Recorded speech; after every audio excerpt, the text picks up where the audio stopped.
자, 이번에는 2014년도 1회 문제를 한번 보시겠습니다. 그래서 기출문제 중에서 주로 시험에 많이 나오는 문제거나 아니면 특별히 어렵다고 생각되는 문제 위주로 해서 여러분들께 풀어드리겠습니다. 자, 2번과 같은 문제는 항상 등장을 합니다. 다음 중 스카치 위스키가 아닌 것은, 다음 중 아이리시 위스키인 것은. 자, 이런 문제는 항상 등장을 하니까 여러분들이 세계 4대산 위스키 알고 계셔야겠고, 그 다음에 각각 대표적인 브랜드 몇 개는 좀 알고 계셔야 되겠습니다. 2번을 보시면 나머지는 전부 스카치 위스키가 맞습니다. 그런데 1번의 크라운 로얄은 대표적인 캐나다 위스키가 되겠습니다. 그래서 여러분들이 스카치 위스키의 양은 많기 때문에 스카치 위스키를 제외한 나머지 아이리시 위스키, 아메리칸 위스키, 캐나디안 위스키 각각 중요한 브랜드들 몇 개만 좀 알고 계시면 모든 문제를 다 푸실 수가 있습니다.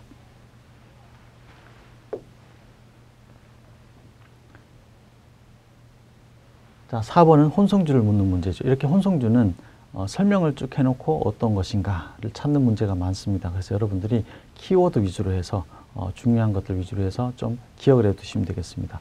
그래서 오렌지, 과피, 회양초 등을 주원료로 만들며 알코올 농도가 24% 정도가 되는 붉은색의 혼성주. 자, 여기서는 붉은색의 혼성주가 바로 키워드가 되겠습니다. 그래서 캄파리, 이탈리아의 리큐어인 캄파리가 정답입니다. 그 다음 5번 마찬가지로 혼성주 문제죠. 커피를 주원료로 그러면 이 중에서 깔루아가 되겠습니다. 자, 깔루아, 커피 리큐어 그러면 깔루아. 그 다음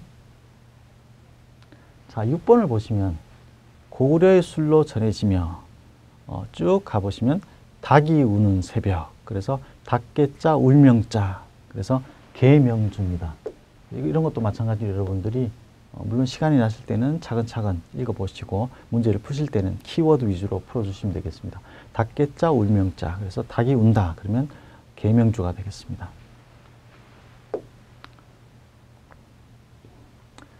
7번. 자, 혼성주 문제가 많이 나오고 있습니다. 다음 중 코디얼에 해당하는 것은, 즉 혼성주에 해당하는 것은 이라는 문제입니다. 1번에 베네딕틴은 혼성주죠. 자, 1번에 베네딕틴은 혼성주입니다. 그리고 나머지는 진, 커리삿, 올드 그랜드 데드는 전부 혼성주가 아니라 증류주가 되겠습니다. 그 다음에 8번 보시겠습니다. 각 나라별 와인법 기본적으로 알고 계셔야겠죠. 그래서 독일 와인 그러면 QMP 이렇게 알고 계시면 되겠습니다. 다음 하면 발효 맥주가 아닌 것은, 자, 상면 발효 맥주, 하면 발효 맥주 자주 등장을 하고 있죠. 상면 발효 맥주, 에일, 스타우트, 포터 세 가지만 여러분들이 잘 기억하고 있으면 되시겠습니다. 그래서 2번에 포터, 자, 에일, 스타우트, 포터 중에 하나가 나왔죠. 에일, 스타우트, 포터는 상면 발효 맥주가 되겠습니다. 12번 한번 보시겠습니다. 위스키와 브랜디에 대한 설명이 틀린 것은, 위스키는 곡물을 발효시켜 증류한 술이다. 맞습니다. 캐나디안 위스키는 캐나다산 위스키 맞죠? 브랜디는 과실을 발효 증류해서 만든다. 맞습니다. 4번에 자, 꼬냑은 위스키의 대표적인 술이 아니라 브랜디 중에서 프랑스의 꼬냑 지방, 프랑스의 보르도 위에 지방이 바로 꼬냑이라는 지방이 있습니다. 그 지방에서 나오는 브랜디만을 우리가 꼬냑이라고 합니다. 그래서 모든 꼬냑은 브랜디지만 모든 브랜디가 꼬냑은 아니다. 이런 말이 있습니다.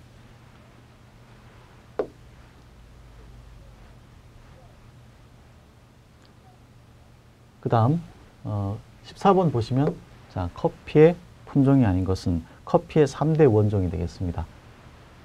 아라비카, 로부스타, 리베리카 해서 커피의 3대 원종이 되겠습니다. 우바는 3대 홍차 중에 하나죠. 자, 우바는 세계 3대 홍차 중에 하나입니다. 다즐링, 우바, 기문.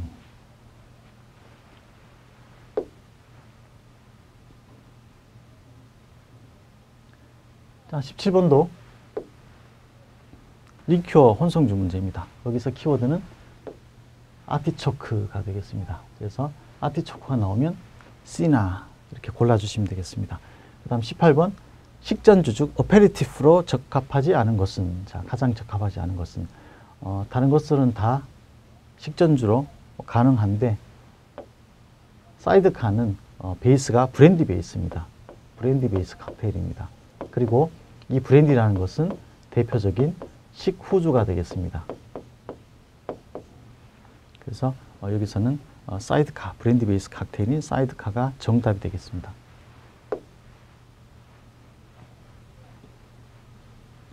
자, 브랜디 제조 순서도 한번 보시고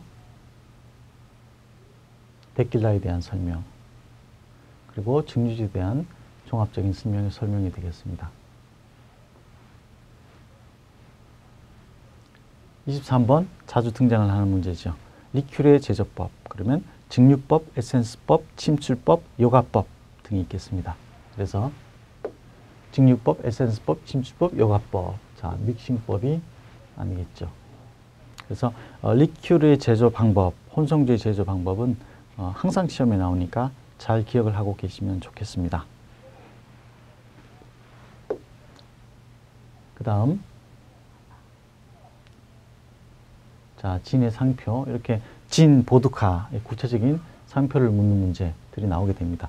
여기서 보시면 다른 것들, 봄베이 사파이어, 고든스, 비피터는 전부 다 진의 상표입니다. 근데 이 중에서 스미노프는 진이 아니라 보드카죠.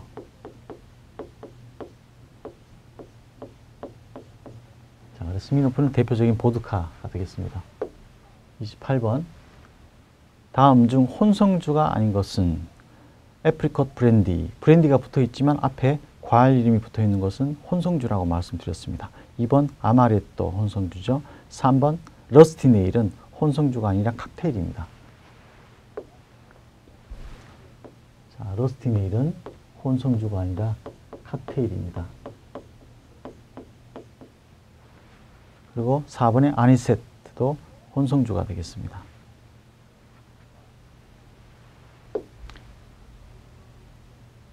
29번 다음 중 꼬냑이 아닌 것은, 자, 꼬냑, 브랜디 중에서 프랑스의 꼬냑 지방에서 나오는 브랜디를 꼬냑이라고 하죠. 1번 꾸부아제, 2번 까뮤, 4번 레미마르땡은 모두 꼬냑입니다. 그런데 3번에 있는 무똥까데는 바로 와인이 되겠습니다. 자, 와인이 되고, 와인은 양조주.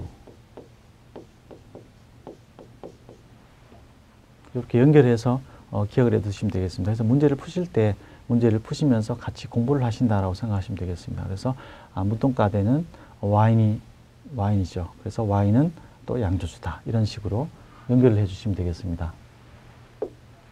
34번 같은 문제도 레시피에 대한 문제죠.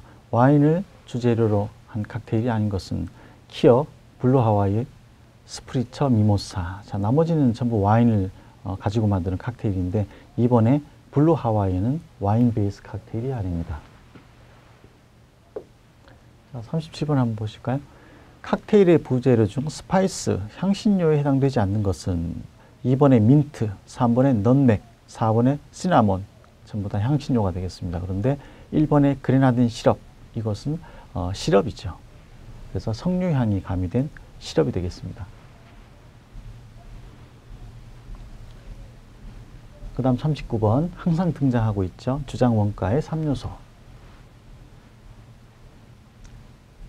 그 다음 40번 기물, 기구에 대한 설명입니다. 머들러에 대한 설명으로 옳은 것은, 이것은 과일 같은 것을 으깨기 위한 도구가 되겠습니다. 그래서 1번 설탕이나 장식 과일 등을 으깨거나 혼합할 때 사용한다. 자, 이게 맞죠.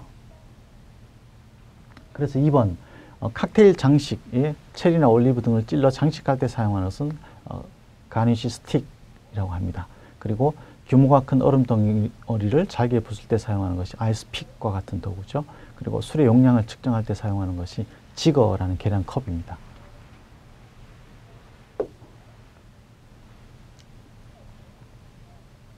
자, 41번 에피타이저. 식전주를 고르는 문제가 되겠습니다. 그래서 여러분들이 식전주 문제가 나오면 제일 먼저 생각하셔야 될 것이 스페인의 드라이 쉐리가 되겠습니다. 그래서 식전주 그러면 쉐리 중에서도 드라이 쉐리. 식전에 먹기 때문에 달면 안 되겠죠. 그래서 보통 식전주로 쓰이는 것은 시거나 쓰거나 그런 맛이 되겠습니다. 그 다음 42번 보시겠습니다. 자, 이거는 주장관리 개론에 나오는 문제입니다. 주장 영업 종료 후에 재고조사표를 작성하는 사람은, 인벤토리를 작성하는 사람은 바텐더가 되겠습니다. 그래서 바 영업이 끝나고 나면 바텐더가 재고조사서, 재고조사표, 즉 인벤토리를 작성을 하게 됩니다.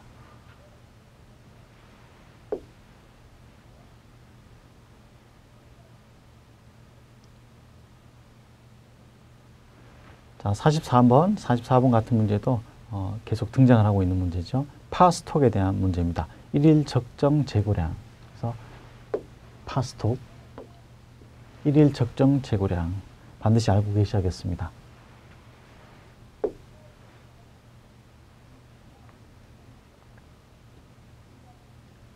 그 다음 칵테일 글라스의 3대 명칭. 그러면 먼저 보울과 스템, 베이스가 되겠습니다. 그래서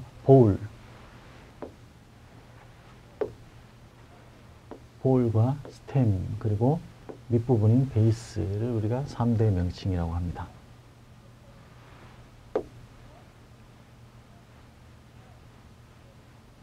자, 그 다음 48번은 네그로니 칵테일, 조직영사 실기 40문제에 들어있는 칵테일입니다. 네그로니에 대한 레시피를 묻는 문제이기 때문에 여러분들이 정답을 확인하셔가지고 레시피를 확인해 놓으시면 되겠고, 자, 49번은 글라스에 대한 설명이죠. 브랜디 글라스에 대한 설명으로 틀린 것은, 자, 브랜디 글라스는 스니프터라고도 합니다. 그래서 향을 잘 맡을 수 있게 튤립형으로 되어 있는 글라스죠. 그래서 윗부분이 좁습니다. 그래서 자, 윗부분이 넓으면 안 되겠죠. 그래서 향을 모으기 위해서 윗부분, 입구 부분은 좁게 되어 있습니다.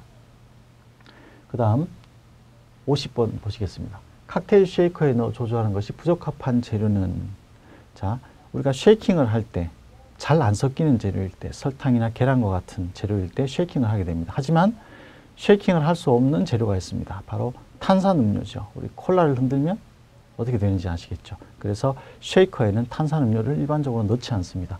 그래서 쉐이커에 넣어 조조하는 것이 부적합한 재료는 여기서는 탄산음료인 소다수가 되겠습니다. 자, 영어 문제는 또 개별적으로 풀어보시겠습니다.